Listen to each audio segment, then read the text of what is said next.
ജനാധിപത്യ ബോധമുള്ള അന്യത്വമില്ലാത്ത സമൂഹത്തെ വളർത്തിയെടുക്കുന്നതിന് വിദ്വാൻ പി കേളുനായരുടെ ചരിത്രം പഠിക്കേണ്ടത് അനിവാര്യമാണെന്ന് ഡോക്ടർ കെ.വി. മണികണ്ഠദാസ് പറഞ്ഞു.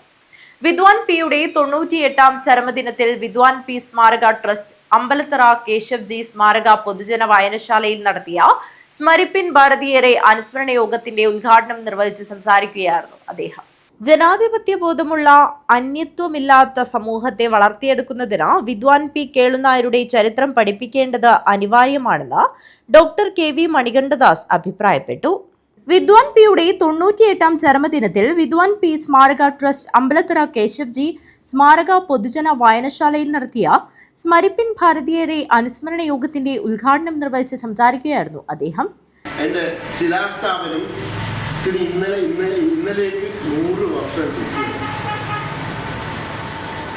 ഇന്നലേക്ക് 100 വർഷം ശരിക്കും പറഞ്ഞാൽ ശിലാസ്ഥാപനം കൊണ്ട് തുടങ്ങി എന്ന് പറയാം.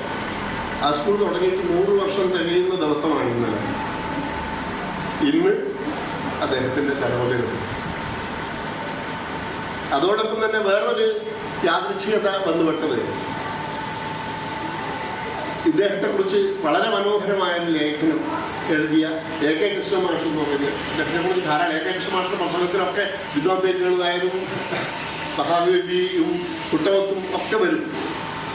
മാത്രമല്ല, വിദ്വാൻ പി കേളുനായരെ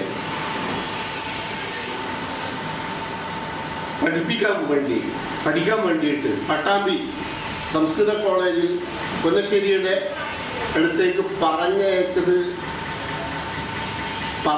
മാത്രമല്ല, പുന്നശ്ശേരിയുമായി ബന്ധപ്പെട്ട് അദ്ദേഹം ഇവിടെ പഠിക്കാനുള്ള ചില സംവിധാനങ്ങളൊക്കെ ഒരുക്കി ഇയാൾ ശുപാർശ ചെയ്തത്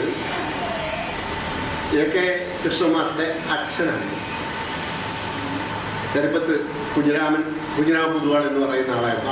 ആൾ മഹാപണ്ഡിതനായിരുന്നു. പുന്നശ്ശേരിയുടെ ഉത്തര കേരളത്തിലെ ആദ്യത്തെ ശിഷ്യനായിരുന്നു അദ്ദേഹം. പുന്നശ്ശേരി അമ്മാവിന്റെ ഉത്തര കേരളത്തിലെ ആദ്യത്തെ ശിഷ്യനായിരുന്നു എ.കെ. കൃഷ്ണമാരുടെ അച്ഛനായ ഈ കുഞ്ഞിരാമ പൊതുവാൾ. ഒരു നൂറ്റാണ്ടിന് മുമ്പേ നിലനിന്നിരുന്ന സാമൂഹ്യ തിന്മകൾ പുതിയ രൂപത്തിലും ഭാവത്തിലും പുനരവതരിപ്പിക്കുന്ന കാലത്ത് വിദ്വാൻ പി അനിവാര്യനായി മാറുന്നുവെന്നും അദ്ദേഹം കൂട്ടിച്ചേർത്തു. ട്രസ്റ്റ് ചെയർമാൻ കുഞ്ഞിക്കണ്ണൻ കക്കാണത്ത് അധ്യക്ഷത വഹിച്ചു. കവയിത്രി സി.പി. ശുഭ വിദ്വാൻ പിയുടെ കവിതകൾ ആലപിച്ചു. പി. പത്മാവതി, അനിൽ മുതിരക്കാൽ, ടി. രാജേഷ് കുമാർ, വായനശാല പ്രസിഡന്റ് കെ.വി. നാരായണൻ എന്നിവർ സംസാരിച്ചു. പി.വി. ജയരാജ് സ്വാഗതവും ഗോവിന്ദരാജ് വെള്ളിക്കോത്ത് നന്ദിയും പറഞ്ഞു. News bureau, Kanhangad.